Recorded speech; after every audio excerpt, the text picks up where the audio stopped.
Sometimes people think the life of a media trainer is all glamour. It's about hanging out, training celebrities, famous politicians, flying first class, staying in exotic places like Paris and Bangkok. And it is true, I've done all those things, but it's not all glamorous. I remember once early in my career, this is more than a couple decades ago, I was conducting a media training for a political candidate in Central South Florida. This was a candidate for the state legislature. And as I often did then, and occasionally do now, the training was taking place at the trainee's home, because all I really need is a television. I bring video camera, lights, microphone.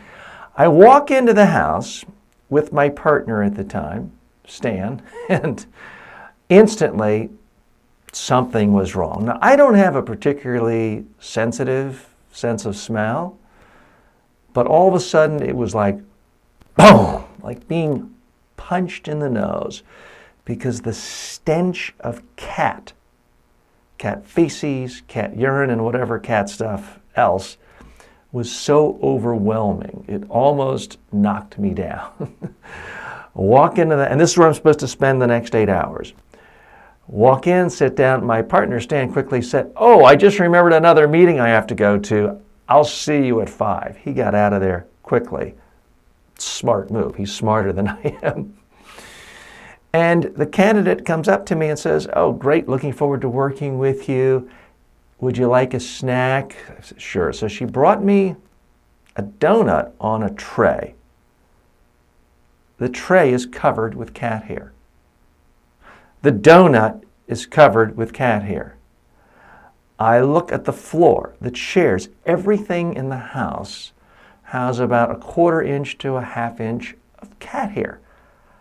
I suddenly said, "You know what, I think I'm on a diet today. I'm going to pass on the donut, but thanks."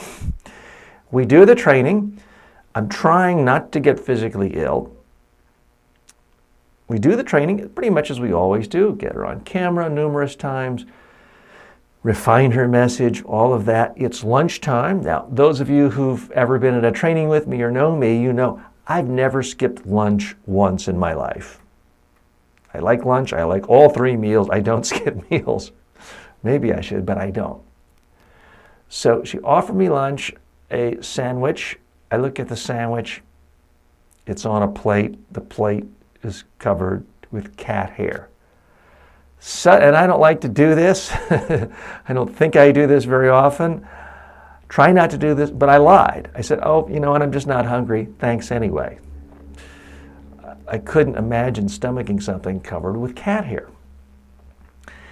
She did also offer me some potato chips. They were on the table, and I saw that it was all covered up in a nice cellophane bag. And I thought, maybe that's safe.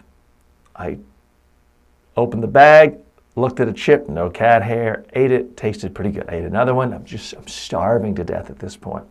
I ate another one. I ate the whole bag. At least I'm not in pain anymore.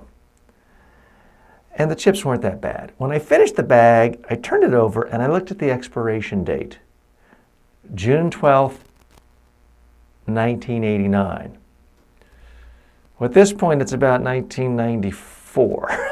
So these chips were so beyond expiration date, it wasn't even funny. Again, my stomach is like, We continue the training all day long, and I do think I helped the client. I did help the candidate. She got better and better and better, and was better prepared for her state legislative race. It wasn't the most enjoyable day, certainly the most glamorous day I've ever had as a media trainer, but you know what? I got through it. I didn't let the fact that my nose was under assault stop me.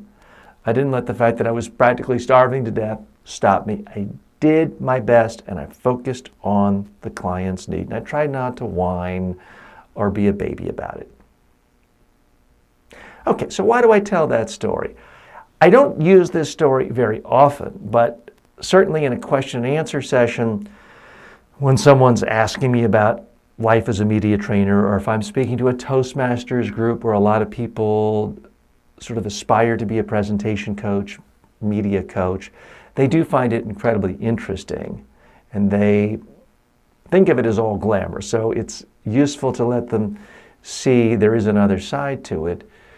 But I also want them to know that if you're going to be good at it, and as I like to think I am, you have to ignore things that would just bother most people to the point where they couldn't function and just do the job. That's what I try to do, regardless of the obstacles, regardless of anyone else's attitude, regardless of horrible stench in the room. I just do my job, and that's the message.